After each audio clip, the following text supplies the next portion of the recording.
Hey everyone, and welcome to our next episode and next series of Serpzilla Webinars today. What is Serpzilla? Let me give a quick introduction first and then invite our speakers to join us. So Serpzilla is the world's largest link marketplace that has several parameters that helps you to automate and optimize your efforts in doing smart link building. We are the most innovative tool, and I'm happy to present here. By the way, I didn't introduce myself. My name is Julia, and I'm a brand evangelist at Serpzilla.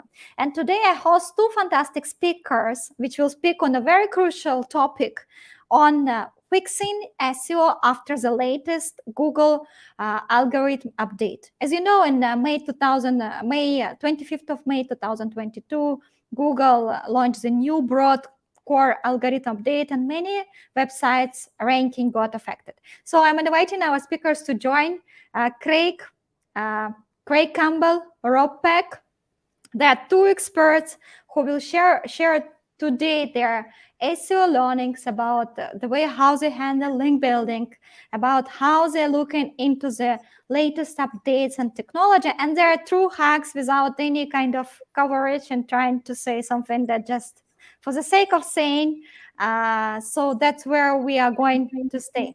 So I did a very broad introduction. I'm not sure if even needed introduction for you both, for Rob and for Craig, since I'm pretty sure that audience know you already. So, but yet, it will be nice if you can just introduce yourself very quickly. Rob, stage is yours. Yeah, wonderful. First of all, thank you for having me, and thanks to everyone for attending. So I am a Chennai-based digital marketer. I came here for 3 months about 10 years ago, and I'm still here.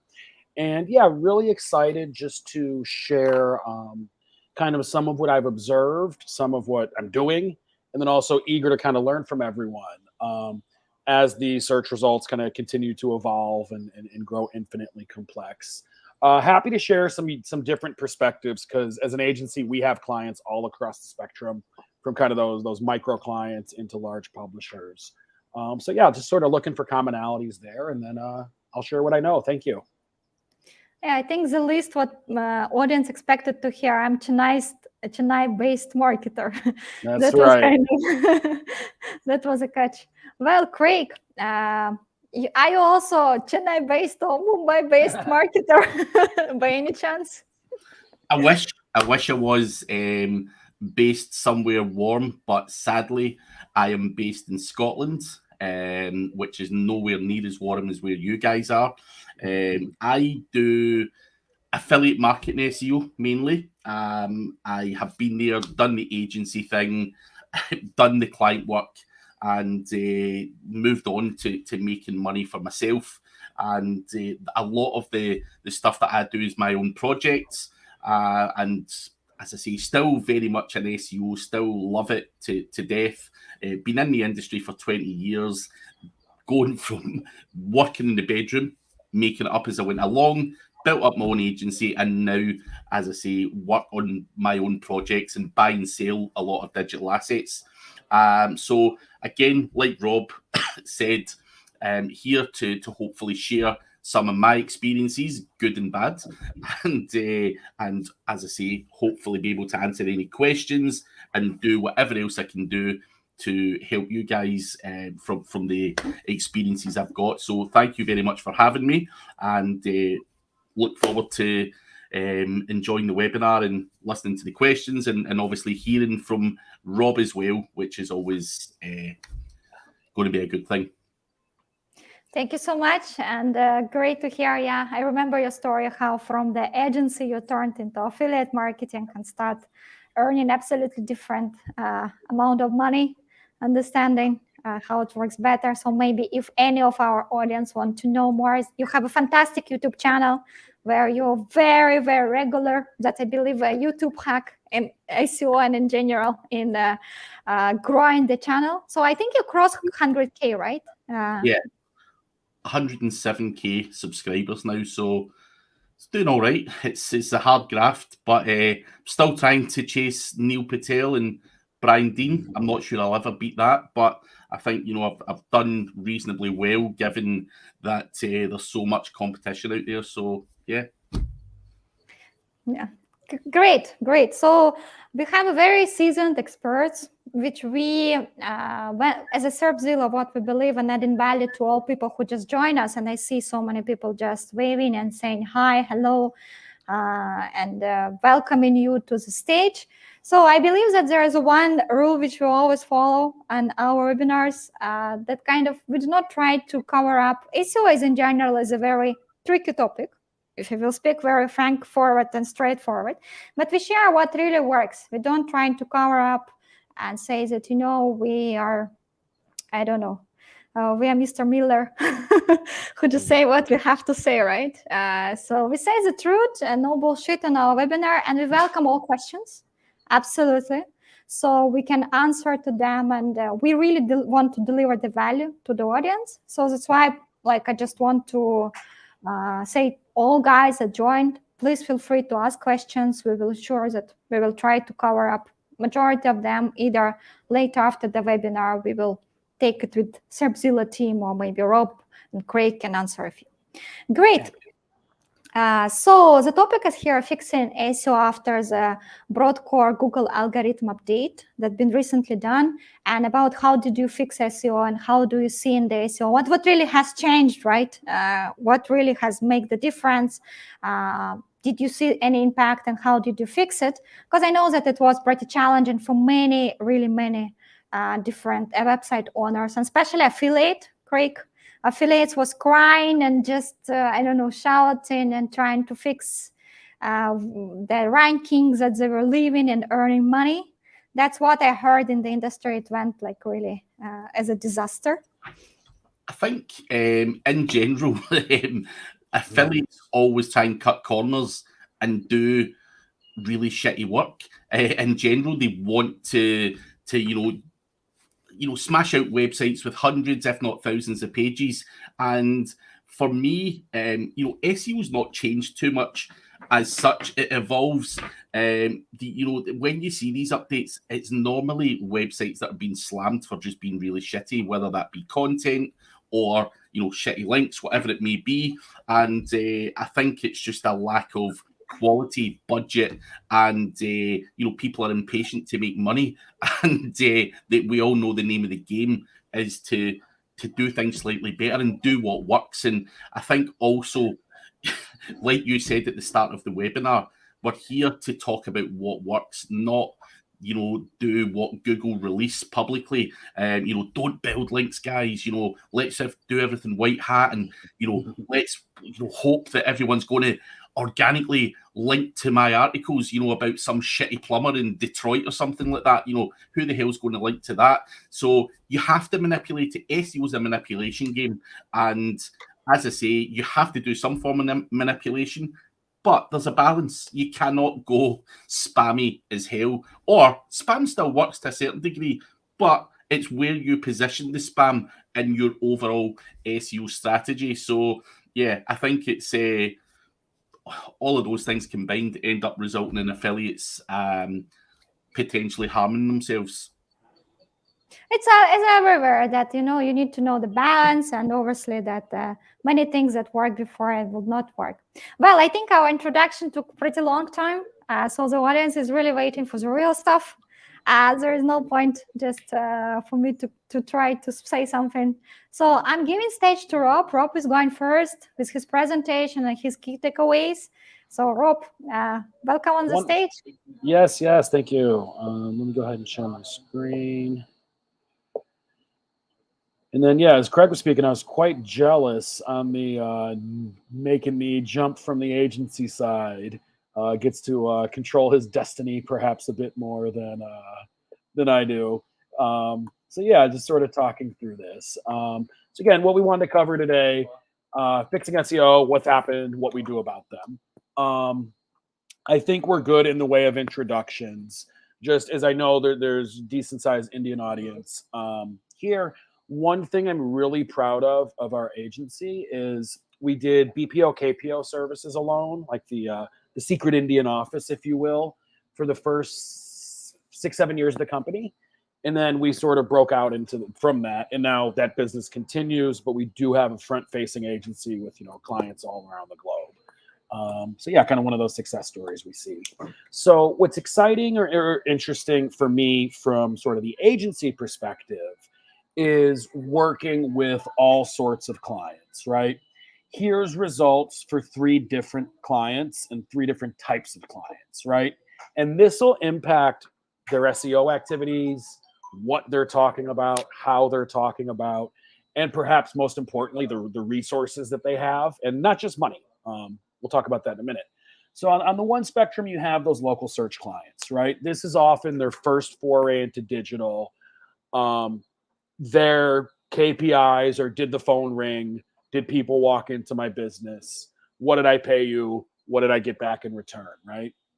Then we have most of our clients, the SMBs that are the lifeblood of everywhere. Typically, SEO will fit in as a part of a wider, but rather sort of siloed or unorganized marketing mix. They're willing to invest, but they need to see sort of those incremental gains. And they don't sort of see SEO for SEO's sake, but rather, does it help my sales, right? Finally, we have our content-driven or enterprise, particularly our publishing clients. So in this case, the factors are different, right? Honestly, if the local search or the medium client, if they have an indexing issue or Google's just kind of slow that day and it takes an extra 10 minutes or even days to, have Google sort of really appreciate a new page, it's okay. Whereas publisher clients, a lot of this can be down to the minutes or even seconds, right? Where speed is key. The advantage is they do want readership for readership's sake because they have their monetization paths, usually ads. And then on the upside, you have a whole organization behind you. If you're working with publishers, you're never worried about who's going to create the content.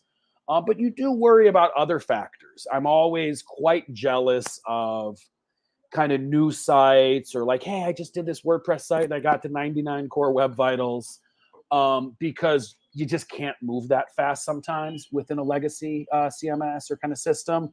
But it's important to move that fast for them.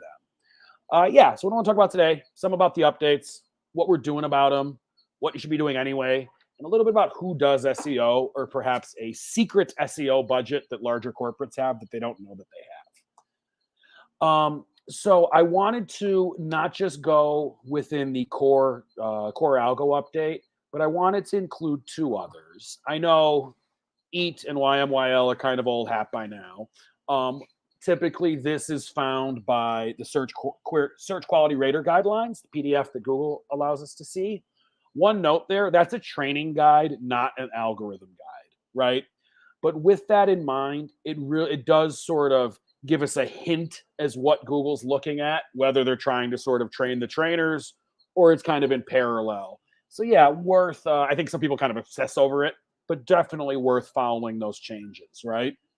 And so when we're looking at what we're building and how we build it, essentially it's creator signals, authority signals, and content signals, right? So really, what is the content? Do I believe it? Is it sourced, etc.?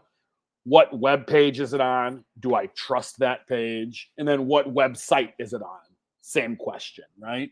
So typically there on the sort of the creator side, a bit of turning author pages into resumes, good for sort of related content to show that someone understands the space. On the authority side, that runs a range, right? Not everything needs to be sort of business authority, nor does everything require an authoritative opinion, right? So that really runs the range from I'm a person, I exist, you can contact me, into, hey, I've been published in industry journals, right? That's typically, so again, the resume, the related content, on authoritativeness, link, citation, mentions, and those overall kind of site health.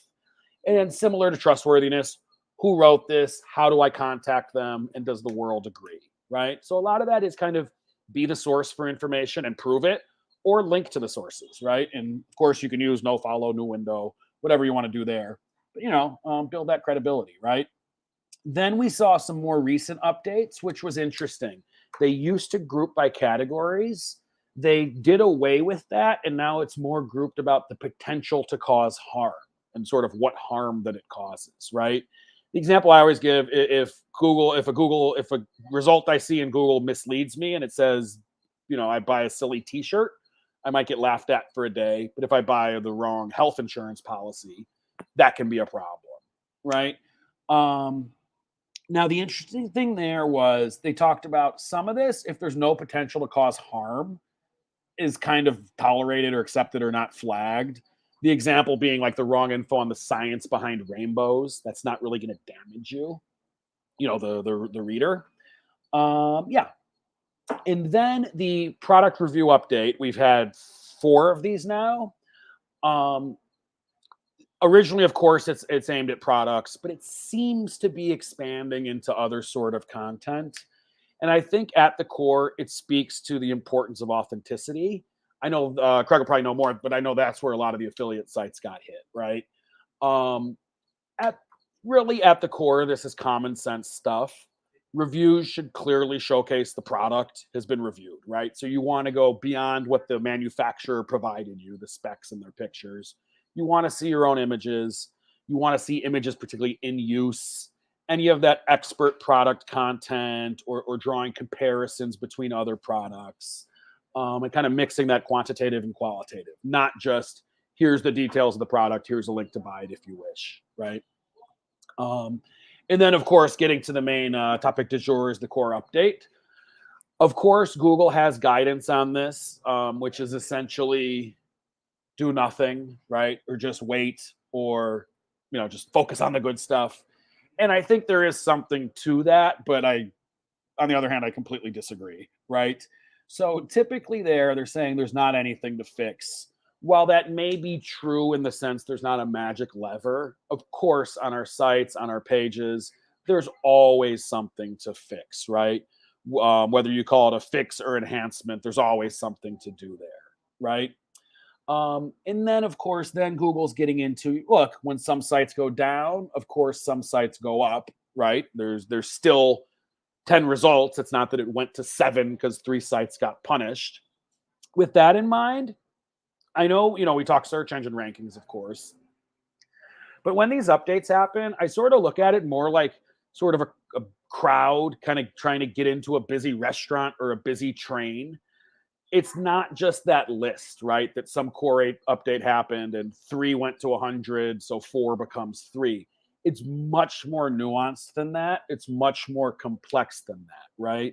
So while you will follow your competitors, we need to see sort of who's new that came in and really kind of looking towards those trends, right? And even if your site is getting, sort of dinged on one factor, if you can really excel in another factor, I think ultimately you'll do fine, right?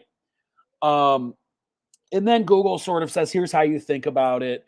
You made a top 100 movie list, a couple years ago, and then you redo the list, it's going to change, right? So there's new movies coming in, new sites coming in. I don't really agree with that analogy because a movie you can't update over time, right? If Citizen Kane, is going down the list as a website, sure, put it in color, have a director's cut, right? Where these our websites, our web pages are kind of living, breathing animals, right? So I don't accept that it's just sort of the rankings of this page moved. It's a fact of life. You can fight back, right? So it's not a movie. I look at it more like a game. So kind of what's the expansion pack, right? When something's sliding down. So again, that guidance where there's really nothing direct to do, I completely and utterly disagree with. So talking about EAT, really what you want to do there is build out kind of related content, thoughtful linking, and this sort of thing. So if you do see a manual reviewer, or of course Google's just sort of spending some time on your site, they know who it is, how to contact them, and should I believe them, right? So I mean, here's 3 examples of author pages from the publisher side, right? Here we have an article. It's signed by a news agency. There's no way to click. There's no way to contact. There's no related content, right? I can't even click there to go to a page. So in that case, I would say this fails, right? In the middle, you have Mr. Khan here. Okay, and then he does have some links. He has a Twitter, has a website, so I should be able to contact him. I see the related posts, right? Then on the sort of excellent side would be something like this, right? Where this is an author's related content as a resume, right? I know who it is, plenty of ways to contact. I know all the great things he did within his industry. I won't say niche right now, it's been overused. And then, really sort of tells me who he is, why I should trust him, why I should believe him, and also kind of what that brings to the website itself, right? Then product reviews. I think when people started getting wind of these updates, they thought, okay, I need to make it a little more formal, or I need to structure it differently. To me, it's more about, when we look at really what Google wanted to see and then how we work towards that, it was more about being genuine than anything. So like this would be no disrespect to Miss Bundy. I don't know who she is. I'm sure she's lovely. But this is an example page that would probably get hit as Google sort of brings more scrutiny to product reviews, right? We know this is the basic title that came from the manufacturer. We know these are the bullets that came from the manufacturer. And then there was just a buy now button, right? And then, okay, went ahead, included there's a person, there's a bio. But guess what? Freelance pop culture, social media, travel, and food and coffee. I'm not sure this is the person that should be recommending me the hard drive, right? Nothing in the bio kind of speaks to that. And again, this doesn't mean things have to be fancy. I think either of these are fantastic additions to a web page to do well with this increased scrutiny. Right here, we passed the test of outside of the box, tried many different things, right? Really got hands-on with the product. I don't know if there's anyone in the group in Where Chennai Eats. This one would certainly pass the test, right? Here's what I thought. This is a human, right? We're on Facebook. There's even a friend tag, right? And then they're talking about, here's what I had. Here's what it cost. Here's what I thought. To me, this would be a perfect product review. Now, I know it's a social post and not a review, not a web page, but it was just sort of too awesome not to consider that, right? Where any scrutiny, this guy clearly ate at the restaurant, right? And I'm gonna believe him. Then when we talk about what we're spending a lot of time on, as far as building authority and kind of just a general good idea for any website, is structuring the way content is being published, right? And not to pick on the agencies for a minute, but yes, to do that. I think, and I know we've gotten a bit better over the last year or so, but sometimes when you're working on these SEO packages for clients, you have whatever the scope is, 2 blog posts a month or 100 blog posts a month. Sometimes it sort of just becomes a content factory where you're churning it out and you're not considering how the articles could or should interact, right? It's just kind of, here's a product, let's do a little keyword research, let's write a blog about it. And then next week, okay, here's a different collection page, let's write a blog about it, right? What you need to do with that content is really put it together into meaningful clusters, right? So, I just took the example dogs. Now, suppose client wants to rank number 1 for dogs. Good luck, Wikipedia's there, right? So both to organize our content and to structure it, organize it, and to impact our rankings and really give things a focus, you want to identify those pillars, right? So within, we have dogs, okay, we have pets, we have working dogs, celebrity dogs, security dogs, and then we need to see what types of content do we have, right? In this case, this was an exercise for a publisher, right? You might have your news stories, your old ones, the listicle to sort of tie everything together. Do we have video, buyer's guides, explainers, whatever it needs to be? And then, look at both your old content and your future content calendar. You should definitely have one to give some stuff, to give this some structure. Then you kind of build that web, right? That's why they call it the web, crawling, all of these sort of things, right? To bring these together to kind of create that cluster of content, right? And then at the bottom, you'll have your sort of very long tail terms, right? One story should be able to capture what's the best type of dog to buy in Chennai, right? And then putting all that stuff together, you start getting into your sort of high competition but achievable keywords. And then, God willing, you work your way up to sort of those 1 word, 2 word terms, right? So just sort of be thoughtful there. Another thing I see is section pages, or if you're in e-commerce, collection pages, not really going the distance, right? The core question should be, does this section page deserve to rank? Is this just a way to organize content? Or is this a page that deserves a life of its own, right? You want to go outside of a navigational list of articles.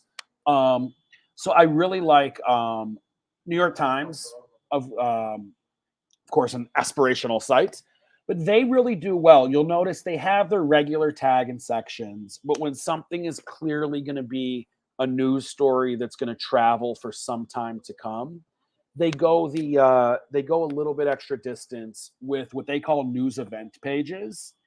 And no rocket science, it's not really difficult. This is their usual, kind of article feed, but then just a little bit, right? The clear title, the nice subtitle, and then again, mixing the stream of whatever is latest with kind of questions and answers and buyer's guides and sort of tangentially related news. Then they start having pages that deserve to rank, right? And you will see this on page 1 for the coronavirus news, right? And then when we're looking at that, kind of working to be the winner, you need to reinforce that. There's going to be the standard and kind of technical SEO, our core web vitals and all of these sort of things. But then those content boxes, right? Are there signed stories with great authors? Are there sourced quotes? Okay to use, and then make sure you're linking to sources, right? Fine to use no window, no follow, new window, no follow. But, if you're citing something, just like we wrote research papers in college, do it. And then again, in that example of the hard drive review, do you deserve to rank for this topic? Is this in your vision on the site? Is this in the homepage? Is it in your link profile? And all of these sort of different things, right? Now, I mentioned on the publisher side, you have a increased importance on speed, right? And then again, if I launch my website for my local plumbing business and it takes a day extra to get seen, the world goes on, right? Whereas for news, it can really be a challenge. So I thought this was a really cool example, Spotted, that CNN was doing, where look at the URL, host cities, who's going to host the 2026 World Cup, right? And you can see CNN wanted to get crawled and indexed early, right? So they actually published an article. The cities are set to be announced. So to me, this is not really a news story, right? We're going to announce XYZ. But the reason they did this, I believe, is to get this URL seen, right? And then the next day, as soon as the announcement hit, same URL, then they updated it with the news story, right? So then it's sort of however you want to do it. CNN gets crawled all the time, but you certainly could, ping Google or AMP cache refresh if you're on AMP, however you want to do it, right? Where you've already have this URL discovered, then you hit it with the news event, and that can work quite well. You're sort of building a little corner there, right? And then when the news comes, you're positioned for it. Now on to links, right? So on page, we talked about a lot. And then when we look at the linking, right, what I like to think about is I don't see a big division between paid and free or earned links. I see them both working to achieve what a business naturally does, right? So of course, when we open a business, we hang our signboard, right? Online, that's launching your website, your Google profile, your genuine directories that people use, just dial Suleika, Ask Layla, these ones. And then next, what do? You create basic awareness, right? In the offline world, this might be the guy in the chicken costume waving the sign. Online, that's probably the social goes live, the friends and family push, and then seeing where vendors can help. Then where you sort of see a division is specific to India, the startup circuit, right? You need to get published in Your Story with a link, Business Line with a link, and then some of those local best of X lists, right? Then you get into the bigger marketing, the ads, the influencers. And one sort of SEO pitfall I see that's unfair to SEOs is when they're supposed to be sort of the SEO in isolation, not able to leverage other activities the company's doing, right? Where I've seen kind of horror stories of people doing a lot on social media with the influencers, but it's a different team and they're no one's reminding them, hey, link back to the website, right? So these sort of little things. And then likewise, then as a business matures, getting into those memberships, right? Programs, reseller channels. And again, in the case of, if we take our agency, our best links, can you hear me now? Our best links are from partnerships, right? Google, partners, Shopify, Amazon SPN, right? And it's not, you can't make the SEO go join those programs, right? It needs to be an organizational thing, right? Then again, whether you want to earn this or accelerate it, you get into the media push, right? The interviews, the larger publications, and then you get into enterprise, right? Strategic relationships, partnerships, buyouts.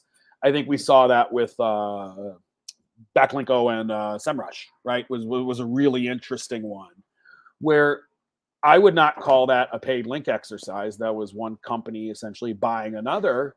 But of course the links are going to get updated, right? And that's where I find this gets incredibly nuanced, where I reject Google's guidance that there's like clearly natural, earned, happy links that fall from the sky. And then there's big, evil, paid or promoted links, right? So looking through this life cycle, there's opportunities along the way, right? That hang the signboard. The premium listings may include a link. You're paying for increased visibility on the platform, but it pays off in a link, right? And all of these sort of things. Startup circuit, Your Story, Business Line, the best of list. I've seen some people spend years earning that coverage. I've seen other people under 1 lakh. You're really getting nice coverage in the sites, right? And similar. Then kind of 2 secret weapons that I've found help with these link activities when we want nice authoritative links pointing at our site with the words and the way we want them. First secret weapon is, of course, platforms. Serpzilla leading the way there, right? Where they're making it easier to identify, reach out to, or directly engage with hosts who need to point their website different places with people who need links pointed at their website. Typically, the guidance I would go there is like fit within the natural pattern, but you're accelerating it, right? Any of the stuff done in isolation looks weird, right? Where if some company has tens of thousands of press releases, but not a single mainstream news mention, it's kind of odd. Or, 1,000 locations across a city, but no store located around their website, right? You need to have these things make sense, right? So look for corollaries. There's no exact number, there's no magic there, but you do want sort of your news links, your affiliate links, your kind of general local links. You want to follow a trend. Otherwise, it looks really, really strange to Google and to users, right? So doing that so essentially have it make sense where you're following that natural pattern, accelerating it, or make it make sense. Maybe that's where you're relying on marketplace opportunities to fill those gaps, right? Where that's weird. I have great local news coverage, but I'm not on anything international. Great fit for a platform like Serpzilla, right? And then typically I like to establish some value criteria. Of course, your usual kind of SEO metrics, but then also what's the relevance? Is this natural? And then forget links for a minute. Would it be cool to be there, right? Even if it wasn't a link. And then I've seen people be able to scale this in a nice manner. And then the other secret weapon is using someone else's budget. I do not mean anything nefarious or kind of hacking or anything like that there. I've found the secret, guys, please. Yeah, so the sort of secret weapon I've seen for a lot of organizations are their CSR budget. So for non-Indians in the room, this is corporate social responsibility. Depending on the type of company, you're typically investing 2% of your marketing budgets to social causes. And that can be anything under the sun, right? You can just park it with the Red Cross, or you can do your own initiatives, right? And I've seen this be a tremendous opportunity where in this case, this is Reliance, right? We know they were investing at least 2% of their income into CSR. There's no way their SEO is getting 2% of their budget, right? So how does he get in the room? How does he get in the conversation to direct some of this? And again, make sure it pays back into a link. And then when you position it like this, I think the Twitter arguments become much more winnable and interesting. Like, really, is Google suggesting I don't donate to charity? Should I not donate to the Red Cross because they're going to put me on their sponsor page, right? Or we're really kind of throwing the baby out with the bathwater there. So again, in this case, you're donating or paying for something else, and then a link came along for the ride, right? And I'm seeing a lot of that can be accelerated with platforms, with relationships, and just getting everyone in the organization to pay attention, right? The CSR head and the owner, as they're kind of steering this ship, they're not going to, oh, wait, how do we get a backlink? If the SEO can get in the room in that conversation, it'll be more powerful than his day-to-day work. Some examples there, sponsoring teams or leagues, right? This was an interesting one. I was looking at doing a competitive report for a client. And ultimately, I saw, oh my God, he has hundreds of thousands more links than our site. And what was it? It was key sponsorships. We're ultimately sponsored a team and a league, and got on all pages of both websites, right? And then that's something that's sort of link baiting, right? People are naturally going to talk about these sports leagues. And again, they're along for the ride because they did a nice thing and backed them, right? Similarly, right, this is the Detroit Regional Chamber of Commerce. I noticed these were standard links. Didn't look too expensive to get on there. I doubt Google is going to punish AAA and Amazon. So if you're the fifth musketeer in here, I think you would be fine, right? And similarly, is Google going to cancel the little leagues, right? All of these have sponsorship opportunities that ultimately pay off in links. So at the core, I think it's a perception and a messaging thing, right? We're all tired of the basic outreach emails. So how do you spice that up and make it into something more meaningful?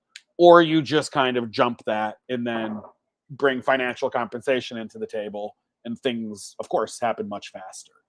So I know, kind of quick one, but really what I wanted to cover there were the recent updates, the core update, product review, search rater guidelines. I reject that there is nothing you can do. Google is just sort of rebalancing things.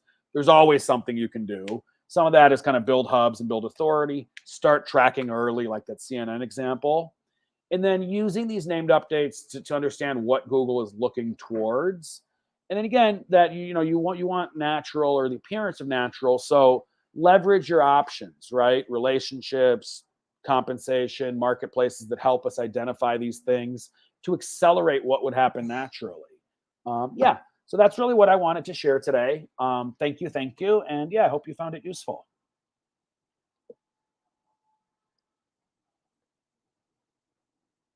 Sorry. That's been fantastic presentation, Rob. Thank you. You're killing.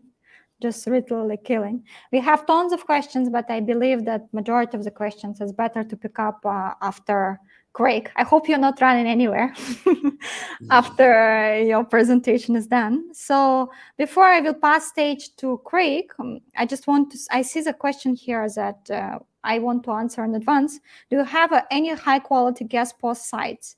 If you have, please share with all of us. So we at Serpzilla actually have the list of such websites, and we will send it to you as per within our newsletter emailer. Like, just give us maybe next week of time, because we have already content plan for our newsletters. But next week you will receive such a kind of list. And additionally, what I want to add here, since we are just starting up, right, in India, we are growing pretty rapidly. I'm at the end of the day marketer. So I want to announce that anyone who will subscribe to our channel today, to our Serpzilla channel on YouTube, It's pretty easy to find if you watch from any other streaming platform. Click thumbs up on the video where we are. Subscribe. We will send the official certificate of participation in the webinar. As well, I want to add here that like just a link to fill the form so we can recheck and recollect and connect with you again and send you the certificate by the end of the day. So for that reason, just stay till the end of the session, and right after Craig will finish his presentation, I will share the link with everyone in the comment section on YouTube. Great. So, Rob, thank you so much. There are a bunch of questions which you can maybe go through during Craig's presentation, because Craig already shared a few opinions, and few questions we will yet take live right after Craig's presentation. So thanks a lot, and waiting when the conversation will start to get you back. So Craig, I hope you're here. Yes, I'm here. I've not ran away yet.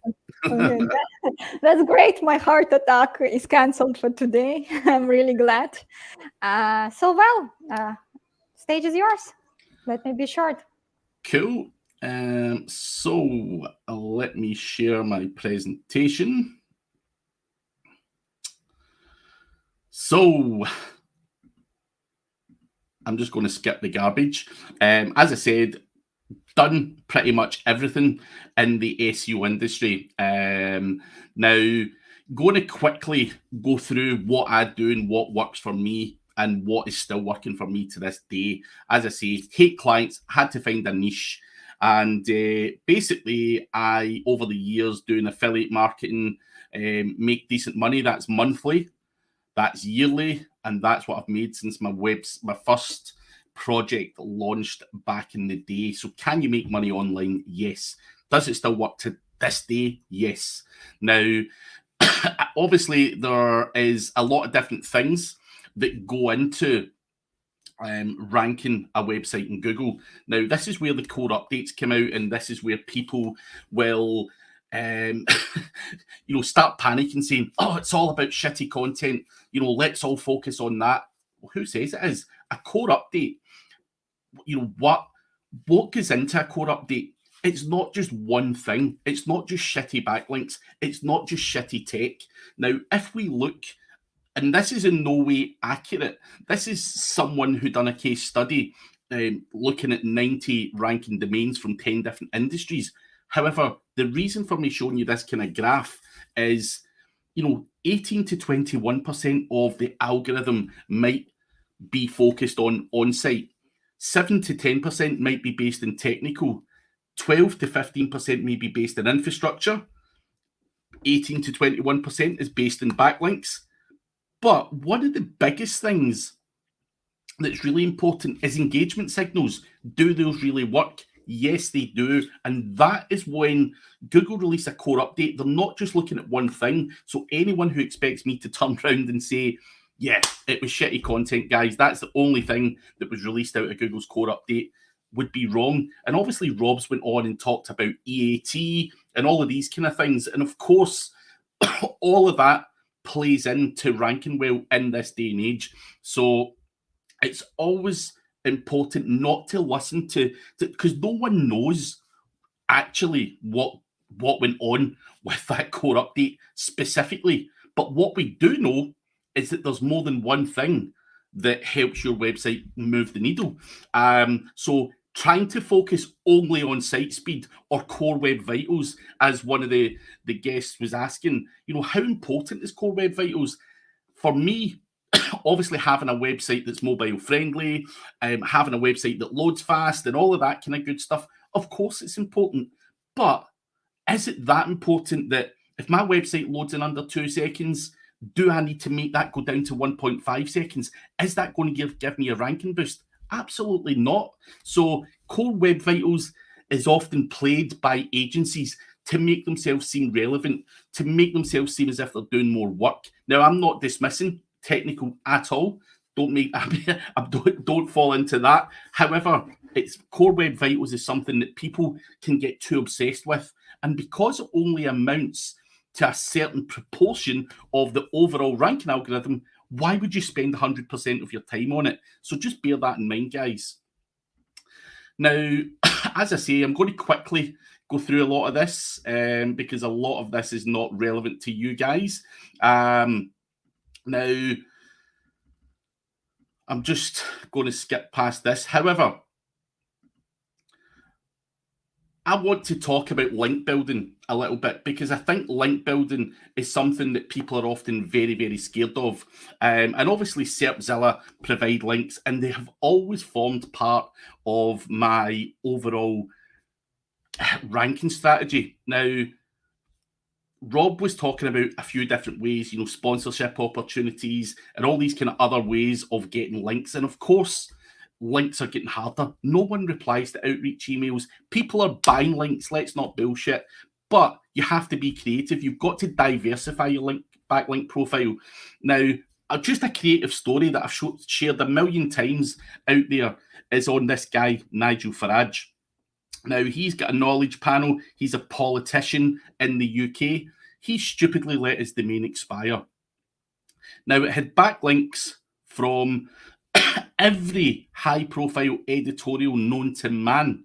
Literally hundreds of thousands of pounds worth of backlinks right there that he basically let go. Now, one, I can use that backlink profile to power up anything else that I want to power up.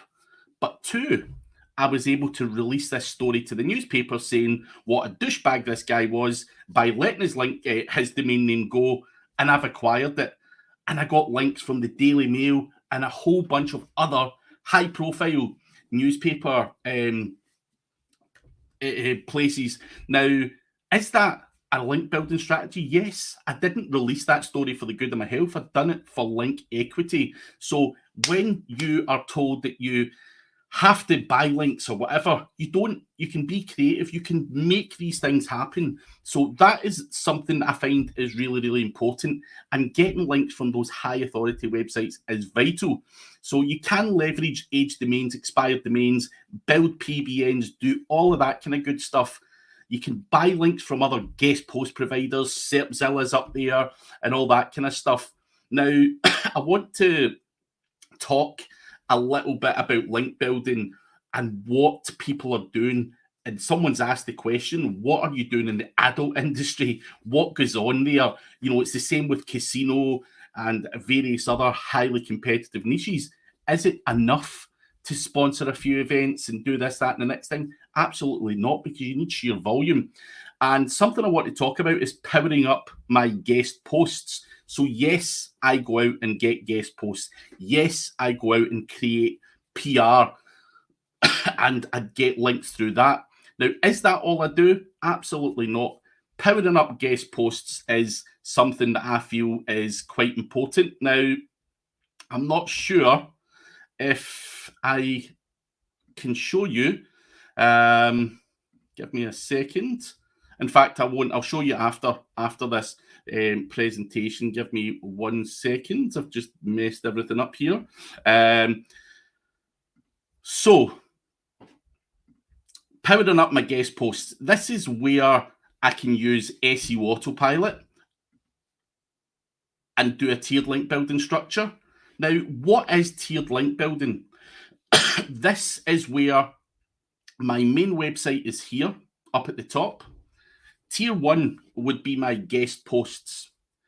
Tier 2 would be where I would have PBNs, niche edits, that type of link. They're a lot cheaper. This is where Serpzilla, or SEP, as I have said in many other presentations across the world, this is where SEP, Serpzilla fit in.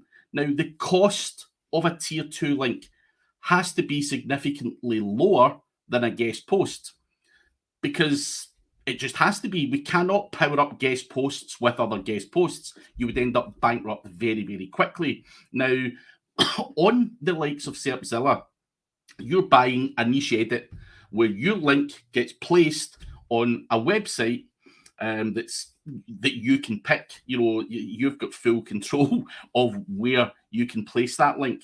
Now, it's on an aged page. It's on a live website. It's on a website that has good DR. It's on a website that gets traffic. You can select and filter all of that stuff.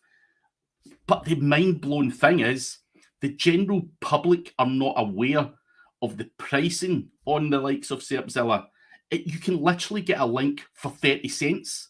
Literally 30 fucking cents. Now, why would I go and buy a niche edit off of some dude for 30 or 40 bucks when I could get 300 potentially? Well, not 300, but you get my point, for the same price. So it makes no sense not to use Serpzilla to use that lower cost of link to power up your guest posts. And that is essentially what is called tiered link building. Now, other people do use automated tools alongside that. They do PR blasts, they do whatever, and that is entirely up to you. That works very, very well. Now, you can get links anywhere. Serpzilla obviously have guest posts. People per hour, you can go and buy links on the likes of Manchester Evening News if you want to. There's people selling links out there. There's guys that have got access to these websites. You can go and search for this stuff yourself and go straight to the root vendor. So these opportunities are out there. Now, you can also buy PR blasts from the likes of 38digitalmarket.com, which are low cost, get you on Google News websites, or Magic PR. That's another provider. Now, what I also seen happen with this core update is people are not doing a great content strategy. Now, when it comes to my content strategy, I'm fairly aggressive with it. Now, I want to talk a little bit about it. I delegate a lot of the content writing. I don't have time to write content all day, every day. So making sure that you've got the right SOPs and processes in place is super important. Get that structure right. Make sure you're training your writers properly. That is so important. Now, I leverage people from South Africa because the cost of living over in South Africa is significantly cheaper than it is in the UK. On top of that, people in South Africa are native English speakers. So why would you not use a South African who charges you 600 quid a month for a full-time gig that speaks native English? Take advantage of that.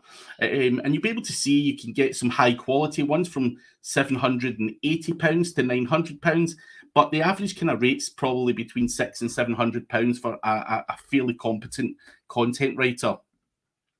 Now, as I say, where do you find these guys?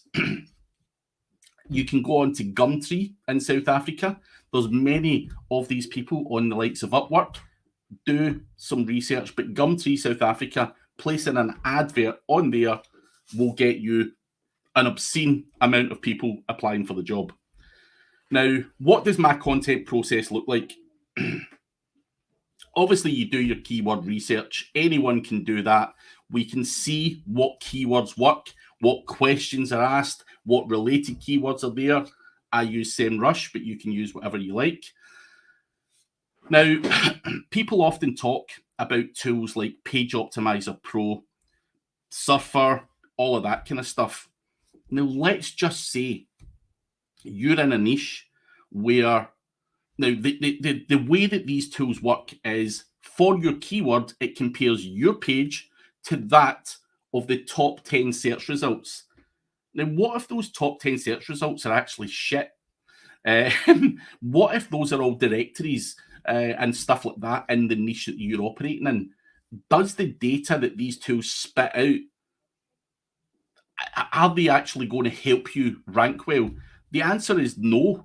Now, I'm not saying these tools are bad in any way. I personally use Page Optimizer Pro, and it will tell me what amount of keywords that I need to write, or what words I need to use, what titles that I need to use. It will tell me what subheadings I can use and what semantically related keywords I can use throughout the main content. And it will tell me how many times to use those words as well. However, what I need to emphasize is you have to use a bit of your own common sense when doing that, because these tools are nowhere near 100% accurate.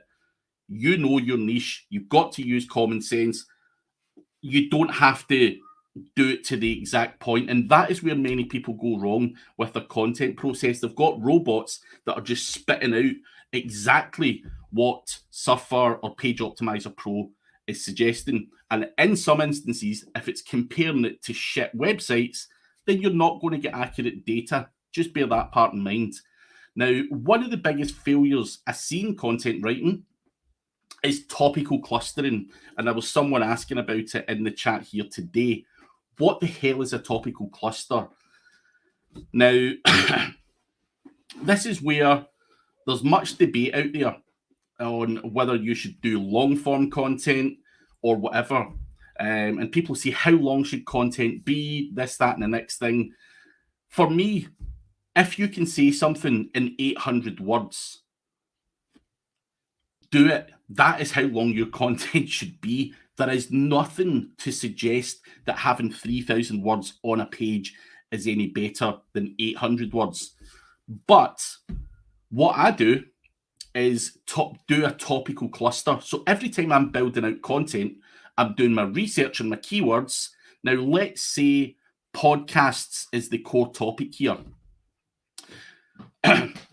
So I've got a podcast page talking all about podcasts. It's targeting podcasts and so on. Now, can I rank for some other longer tail keywords? Yes, I can. Now, what I would potentially have is sub pages that are talking about comedy podcasts, business podcasts, historical podcasts, and whatever else is out there. Now, I'm going to internally link back to the podcast page. That's the main core topic.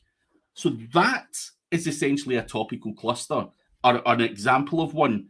That is how my content strategy is formed. So if I want to rank well for podcasts, I'm not just going to see what other keywords around it. Well, I am going to see what other keywords around podcasts are going to help me drive in traffic. And of course, where it's relevant, I'm going to have those sub pages and then internally link everything together, which gives me a topical cluster. Now, if I look at 90% of websites out there and look at the topical cluster, it's all over the place.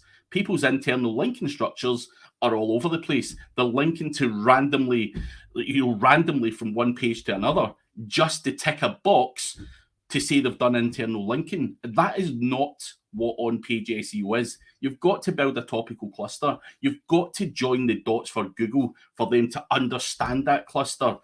That is how you also pass power to your core topic page. That is what many people are not doing properly. It's so simple, but I guarantee you 90% of you are not doing this. Now, common sense, it's very simple and very easy. I'm not giving you anything groundbreaking here. Internal linking has always played an important part of SEO. Here is a project where there was no internal links. Internal links were added and boom, the traffic, significantly increases. We let it settle down a bit. And then we add more internal links. And again, it increases. So is internal linking an important part of SEO? Yes. Is it something I see being done properly? Absolutely not. Now, how many words does a page of content need? You can, giving your content writer a content brief is really important. Now, a tool like Phrase gives you the content brief. It gives you the deadline, the target word count. It gives you the people also ask. It gives you the topical clusters. It also gives you statistics and everything else relating to that bloody keyword. Now, there's tools out there that do this for you, so there isn't any excuse as to why this isn't done properly. Now, people wait until they're hammered by a core update before they start implementing this stuff. It is down to sheer laziness. So when someone asked, what does my content process look like? Has it changed since the core update? No, because this is something I've been doing all along. That is why I do reasonably well online. I'm not saying I'm the best SEO guy in the world, but I certainly make some decent money and would consider myself to be doing a good job. So there's tools out there. Yes, I am lazy like every other SEO. Yes, I want to automate what I can. And there's tools available to do that. It's where these tools fit in to the overall process. Don't just do it though. You've got to, this is an example of a real shitty. Now, I only done this for an example. This is what many people are sending to their content writers. Go and write 5 articles about this, and this.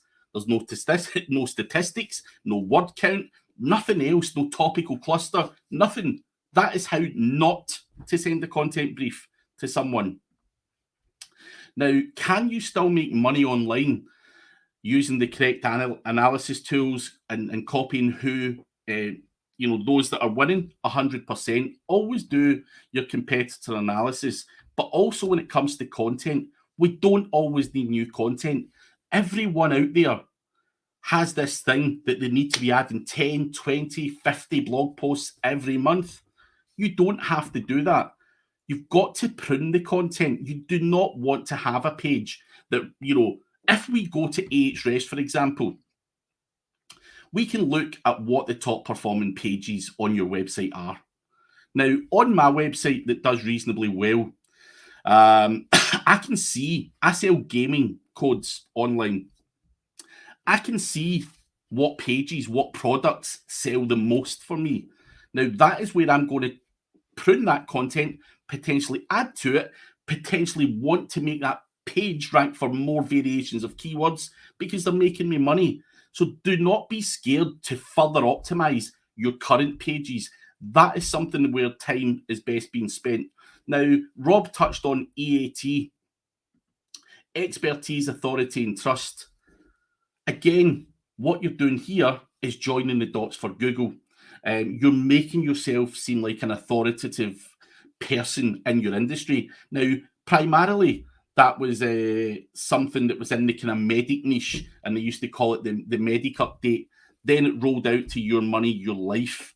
So anything that was going to impact your money or your life, again, EAT had to form part of that process. If you look at the volume of websites that have been massively hit with the core update, you will see that those pages don't have an About Me page. They don't have social media channels. They're faceless websites and offer no value to the internet. They're just spitting out hundreds and hundreds of pages full of junk content talking about the best this, the top 5 selling that. And these websites are the ones that are being slammed, all because they offer no value and there's no expert behind them, there's no authority, and there is absolutely no trust from Google in these websites. So that is why many affiliates get slammed, because they've got an eggshell there. They don't even have an eggshell head on there. They simply don't even have an about me page, talking about who the author is behind the profile. Now, how do you build expertise, authority, and trust? It's working with other people. It's being in the press. It's being on the Serpzilla webinar, offering value. Offer value up front. Make yourself known. Be a face in the community. Do not hide behind something that no one can join the dots behind. If you go to my website, you see me listed everywhere. I've got a knowledge panel. I've got social media accounts. I've got this, that, and the next thing. I've got Crunchbase. I've got everything. I am then seen as a credible authority, I would hope, in the industry. So that is something that you also have to tap into.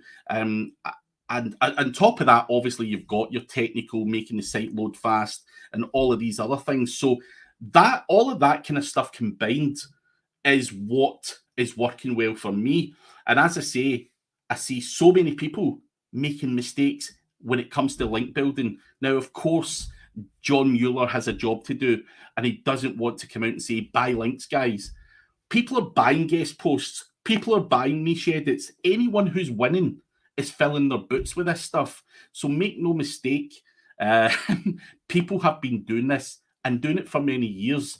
Now, obviously, I'm nearly at the end of my presentation, and I'm going to stop sharing my slides, and I'm going to share my screen just for a second. So if you can let me share my screen for a second, guys. So yeah, what I wanted to show you is SEP. This was back in 2018. Now, I've been talking about this stuff for a long time, juicing up my links. Obviously, SEP, now known as Serpzilla. People have been doing this for a long time. Do not be fooled by the bullshit that people put out there. You know, don't build links, don't buy links, don't do this, don't do that. I'm still waiting to, fail, if that stuff's going to catch up on me. I've been talking about it in presentations for many years. And as I say, this one was in 2018. And, this way of working has worked for a long time. So tiered link building, using Serpzilla, doing better on page, taking into account EAT, and doing some technical and better on page is how you're going to resolve and get yourself out of any kind of problems when it comes to ranking well. Now, one last thing I just want to share, and it's I'm just going to sign into Fiverr.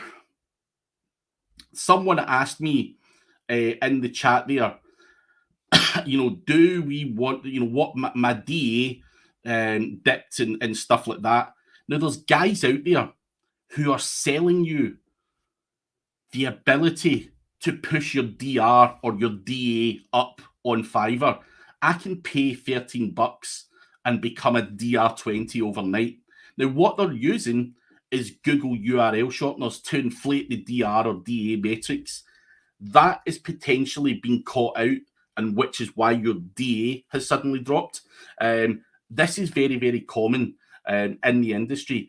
Does boosting your DR or DA help your ranking? Absolutely not. Do not fall into the trap of pushing to get a better DR or DA by inflating the metrics. It doesn't make a blind bit of difference. Google can look at the amount of referring domains, the DR, the traffic these links get, and so on and so forth. That is what's going to move the needle, not inflating your DA or chasing DR. To hell with DR. Google is wanting relevant backlinks. You've got to have a mixture of relevant backlinks in there as well. Relevance is important. So I'm often asked, Craig, there's a DR50 here that's a generic news website, or a DR40 that's super relevant. Which link am I going to take? All day long, I'm going to take the DR40 because it's more relevant and it's likely to pass more value to my website. So just think about that as well. It's just some food for thought. And that is the end of my presentation, guys.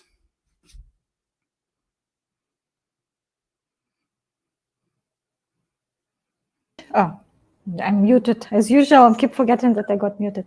Thank you so much, Craig. It was very straightforward as usual. Nothing to hide. So let's get Rob back to the conversation. Hello. Hello, Rob. You get with No, yeah, thanks to Craig. Really enjoyed that, and I like. Obviously, there's sort of the immediate kind of do this stuff in there, but I just love the approach where there's, it's simple in the sense of, right, have good content that deserves to be there, and then boost it up, and then boost up the things, boosting up the main content. So yeah, it's just quite clever, but straightforward. So we really appreciate that focus. Yeah. And thanks a lot showing our tool in a bit as well, because Serpzilla used to be known as a SAP earlier, right? And right now we just did rebranding and being very straightforward. It's about the way how you look, what do you buy, what do you get, and how do you get it, and how much do you spend as well.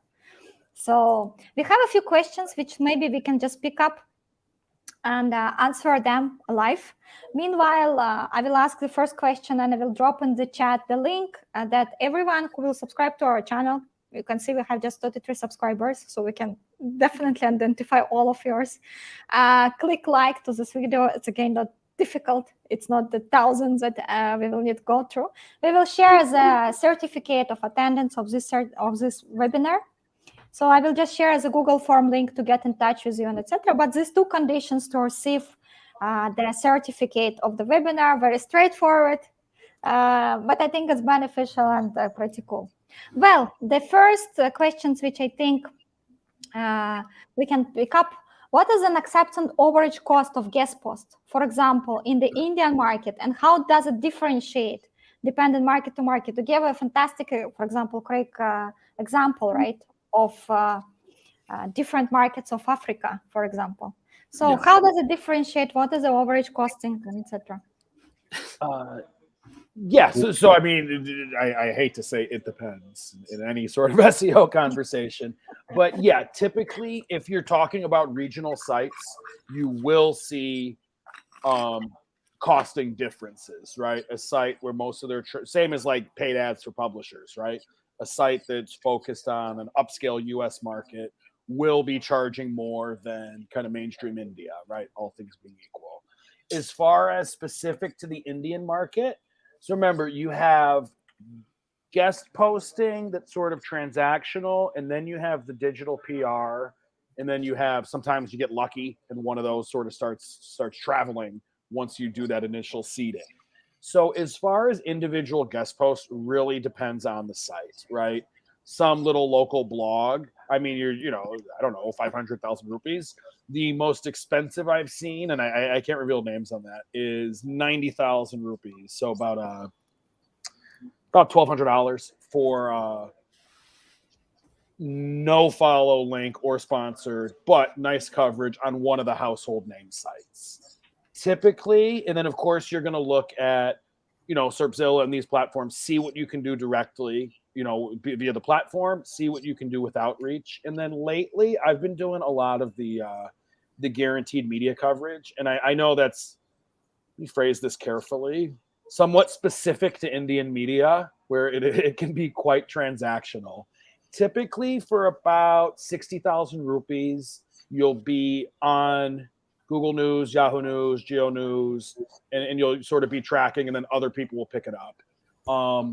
Most expensive I've seen right around 90 for guaranteed coverage on an individual site. And then I've also seen 2 lakh for interview with a senior journalist hosted on YouTube with a link in the description. So really, really depends. Typically for sort of the average business, again, on that startup hunt, I would probably dedicate a 1 lakh budget, 100,000 rupees, half of that for your kind of PR release that then Google, Yahoo, blah, blah, blah, you're traveling. And then 50 for sort of either buys on a platform buys or those direct guest post relationships. As far as UK markets, Craig would know infinitely more than me. To be honest, Rob, the prices don't change that much. It is going to be, £1,000 to £1,200 to get on a household name, like a Forbes entrepreneur, that type of thing. Wow, Those are not what I would call a guest post, though. Obviously, a guest post would be, and here's the honest secret of it. Most people are using Indians to get guest posts. Now, most people in America, in the UK, are finding a vendor in India who's charging you around about $40 US for a link on between 40 and 80 for a link on a DR30 to DR50 website. Now, then the vendor, the guy that's selling this shit is selling that for $200-300.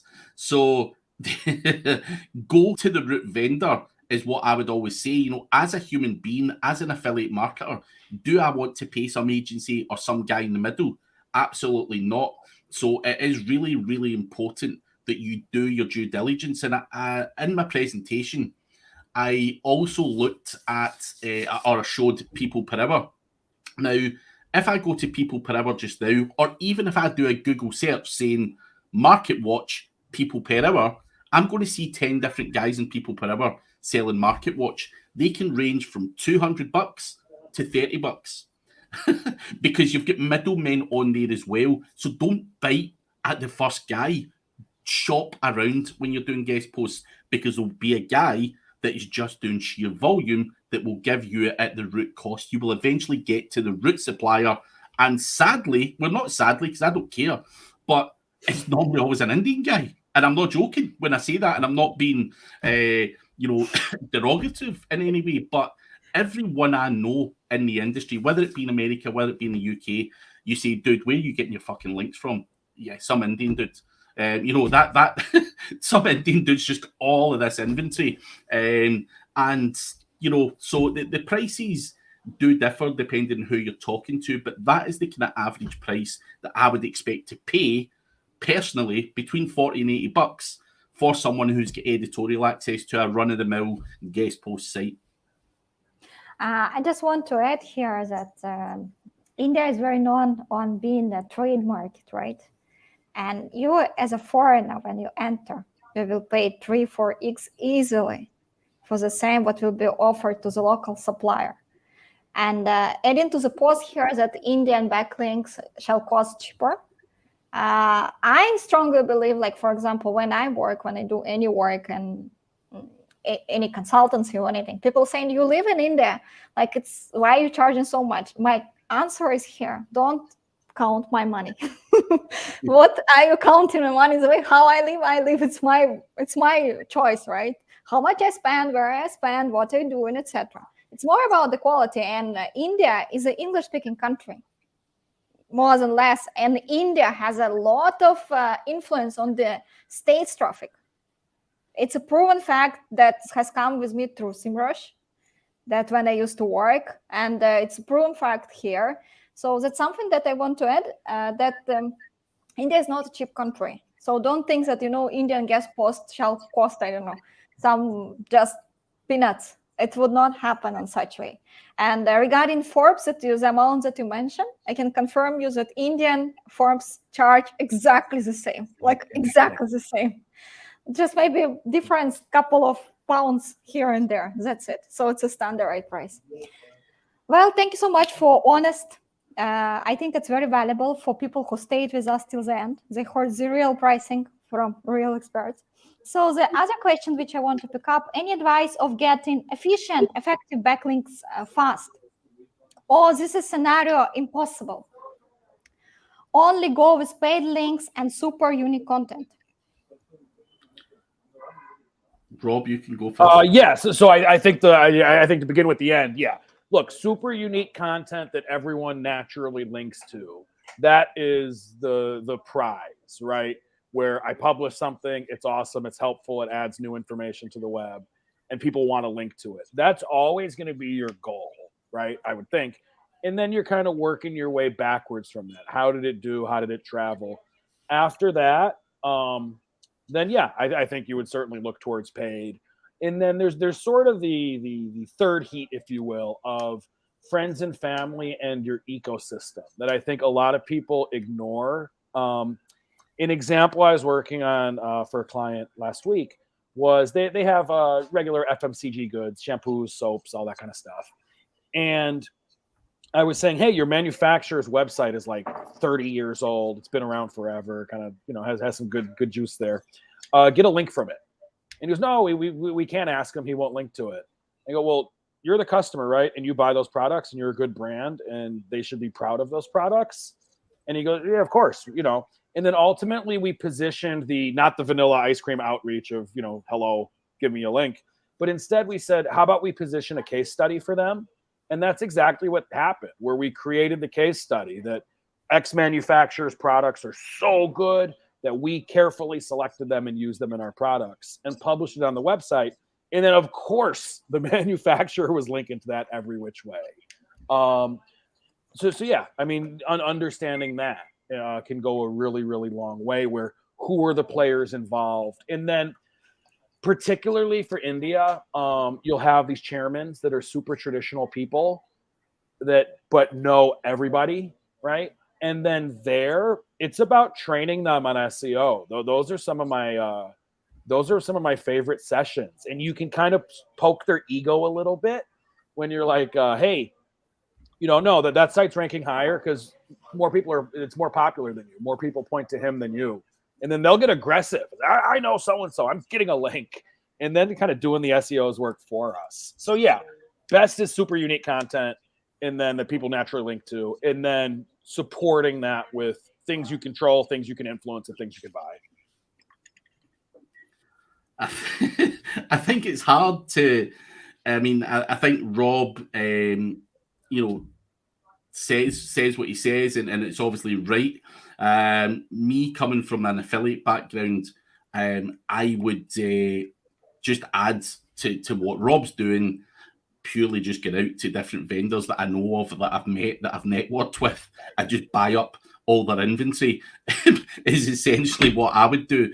And that is essentially how I would go about it. And I'm just going to be blatantly honest. I'm not going to fuck around trying to pitch, great articles that's going to, and all that kind of stuff, because it's hit or miss. As far as I'm concerned, as an affiliate, I need links, and that's all there is to it. So the first thing I'm going to do is reach out to all my contacts. What have you got in this niche? Can you give me it? And it's literally, buy them today. If someone gives me 10 grand today, can I get links fast and effectively? Yes. Does that improve my ranks? Yes. Does that mean that I'm going to buy guest posts? Am I going to build PBNs? Am I going to do a PR blast that Rob says that is available as well, getting on all the kind of Google News websites and all that kind of stuff? Yes, I'm going to get that. Would I sponsor some things to get a link? Yeah, mix it all up. And then, as I say, I would be going in underneath that and getting sheer power from something like Serpzilla, and using that budget. Listen, all I could say to anyone is, go try and spend $150 in Serpzilla and see how fucking hard it is. You will. It's for the amount of links and the amount of power you're going to get. It's hard. So again, that would be thrown into the mix. So I can get links fast. I can go to Serpzilla right now, and I could have you 100 links today, no problem at all, from any websites across the world. So yes, it can happen efficiently and effective, and as soon as that link gets indexed, boom, you're on the right track at that point. So that would be my approach to it. I'm not, as I say, going to be the clean guy, because I've never been that guy. People more often than not will say I'm the dodgy guy that talks about safe and black hat stuff. But at the end of the day, it is what it is, and people are doing it. So whilst I appreciate, other people can't say that, or they don't do it, or they don't believe in it, and it's not something I want to ram down someone's throat. You can do it. Just depends on who you are and what you believe in from an SEO perspective. I believe it's not about which hat you're wearing. It's about how effective you are. How does it work, right? That's only the point. Everyone wants to get the ranking. And I didn't hear on top first list, thank you so much for referring to Serpzilla. And to all generic people who doesn't have established network like Craig, like Rob, when you can just go speak to the people and receive the links, or speak with the chairman and get the chairman to receive the high top links. Our solution, our platform has 40 plus parameters that will help you to identify the right links that you need, starting from domain authority, from DR, or we synced and we connected with multiple tools, starting from the traffic that they receive, starting from the countries, domain, like org, .com, .coin, or whatever you need. So there are many parameters, so you can receive the relevant links. You can do guest posts in a click as well. So it's pretty simple. It's pretty easy. So I just could not waste my moment to advertise the tool here. It would be just stupid on my side. So, and to wrap up the session, let's see the last question. How to build it for fintech website? Just a very straightforward question. It is at a rest to your terminology, Rob. Yeah, I mean, look, at the core, I think it's the same principles, right? And I like Craig positioning it as just get noticed, right? Where we can talk about kind of these different sort of micro things. But really, should I believe you, right? Forget SEO, forget links for a minute. If you walk up to me on the street and say, hey, buy this company, right? Buy shares in this company. Who are you? What are you basing this information on? Do other people hold this view, right? Is sort of the initial, am I going to listen to this guy, or is this some Ponzi scheme? So then, right, then how do you mirror that on the web? You're going to have your old, right, stay away from DA, but your own authority or authoritativeness on the site, right? Is this a site people trust and listen to? Who else is referencing it? If this is someone that CNBC and everyone else is pointing at your advice, then it should do well. And then also that human element, right? Who's telling me this? How do I contact them? But really just however you position it, get noticed, have a view, and support it with, kind of evidence or sources. That's really what you're going to do. And I know the financial sites have really sort of forked in India. You're starting to get a lot of the, instead of 10x returns, it's called multi-bagger. I think it's a cricket term from India, where essentially, you have sort of the traditional sites giving sound advice versus the much flashier, here's the last 10 times I made 1,000% on a stock. So I'm curious how that shakes out.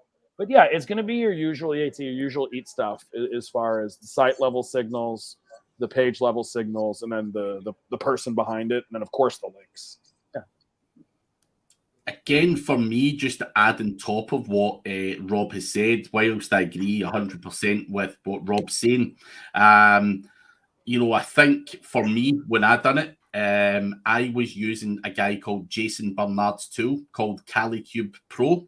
Now, what it does is Jason's a big believer in triggering the knowledge panel, which again is a trust signal. If Google trusts you and you trigger the knowledge panel, then that's something you should do. Now, what this basically does is it will tell you what websites to get cited on. So do you need to be on IMDb, Wikipedia, Wikidata, all of these kind of things to trigger that knowledge panel? So what entities, like Rob says, what signals, who else is corroborating that you are an authority? And that basically compares other people's in your industry's knowledge panels to what you should go and try and get. So it will tell me, go and get an Amazon link. How the fuck did I get an Amazon link, guys? I released some poxy book, 27 pages long from an old blog post, and put it at 99 pence. Now, I told people through my social media, don't buy this book because it is. But it gave me a follow link from Amazon. It ticks a box. I can now call myself an author. There are ways to manipulate this stuff. Go on Wikidata, get a Wikidata profile. There are things that I made mistakes on. So I went in, I paid someone to sort out a Wikidata for me because I wasn't a trusted source in Wikidata. And it's a very kind of incestuous kind of website. Now, what I stupidly done was pay the guy to trigger my Wikidata. Then I waded in, logged in, and added all my other shit. It got banned. My knowledge panel dropped, and I'm like, fuck, what did I do wrong? And the guy's like, you can't just go in and change your set yourself. It has to be done by a third party. And I'm like, oh, for fuck's sake, trigger me another one, and you do it this time.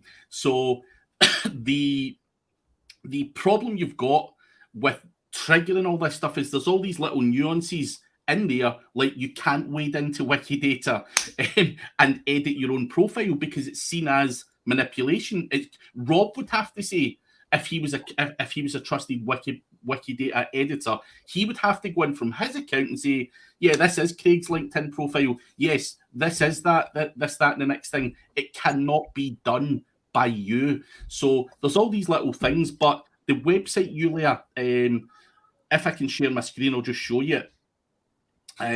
Because I know the language barrier and all that kind of stuff with people watching might be calicube.pro trusted sources. So it gives you a list of sources that help you get sorted on the knowledge panel. Now, you can do this from certain countries. So let's say from the UK, and obviously you've got a cooperation knowledge panel and a person knowledge panel. I am looking to make sure that I am the authority. So I can click go and it will tell me. Now, I'll tell you another little funny story if we've got time. So it says on here, I need to be on Wikipedia, Google, IMDb, Crunchbase, Fandom, LinkedIn, Forbes, blah, blah, blah. It gives you all these kind of websites to get yourself on. Now, very quickly, if I am cool to do it, Yulia, I thought to myself, how the fuck am I going to get on IMDb, Internet Movie Database? Now, I got myself on there. Now, I'll tell you how I done it. There was a film in 2009. I think it was some porn flick. Now, there was a guy with the same name as me that hadn't claimed his IMDb listing. So I just thought, I'm claiming this fucker. Let's see what happens. And claimed it. I then went up, added my picture, and all this kind of nonsense on here. Now, I've done this, and then I got the opportunity, which some of you have may seen, to act in other things. So I actually was an actor as a result of trying to manipulate the search engines within TV series, because the guy thought I was an actor and said, you're a local guy, you tick all the right boxes, do you want to be in this stuff? Now, I was only trying to trigger that knowledge panel, and somehow I ended up in a fucking TV series. So that is how fucking hard I've tried to do EAT, thinking outside the box, doing shit like that. So a lot of people would take, what are you doing this acting shit? Like, what's going on? Are you leaving SEO? Nah, I'm doing it to fucking build authority and trust. I wanted that IMDb thing to trigger my knowledge panel. So again, I pushed the boundaries. Yes, it was manipulation, but I went out there and I filmed for all of those episodes that I was in a TV show, and I'm going back on it again because they thought I was good. I've never acted in my life, but hey, I'll give it a go. You know, I did the same thing. Shameless plug. Everyone look for me in Vikram's Cobra, releasing later this month. You done the exact same fucking thing, just for a knowledge panel. No. This actually just happened, where I've been in maybe a dozen Hollywood films, and then the big one's coming out. But you know, I can't believe, guys, what people do. Just no, it's extreme. It's extremist. So, guys, if you want to be as popular as Rob, as Craig, you know, you need to do everything. Yes, you need to do everything possible. Well, I'll tell you, I since lost the link, but I feel like the best link I ever built was actually the first link I ever built. I was on Facebook, and a friend of this was in must have been 2008, 2009, and a friend. So we were just doing sort of nascent marketing at the time for the company, and then I was on Facebook, and a friend of mine that I used to intern with posted, "Hey, is anyone doing better than they were at the beginning of the recession?" I go, yeah, I had switched jobs. I'm like, yeah, I'm doing better. So then it led to a Newsweek profile where I was one of the stars of the recession. And then it included a backlink, standard link to the company with, at the time, custom software developer in Miami. And yeah, that was purely sort of one of these planned randomness where someone was on Facebook and I go, yeah, that's me, and raise your hand. And then, you know, these things pay off. So being popular is always pay off. That I can surely say to you. So, but being popular, you also need to do whatever is necessary to do just to stay popular. So right, that's all. That's another coin of the story. I think we have a fantastic session today. I purely enjoyed. Thank you so much. Thank you so much for being straightforward. It's highly appreciated, to say the real stuff that works. So thank you all viewers who stayed long, and actually it's fantastic to see that, you know, majority of the views that we have were across 15 minutes. In Facebook, it's fantastic stats. So it means the content was extremely engaging and people really enjoyed it. So thanks a lot. And on this kind of note, I just want to wrap our session. So well, thank you. Yeah, thank you. Thank you, people.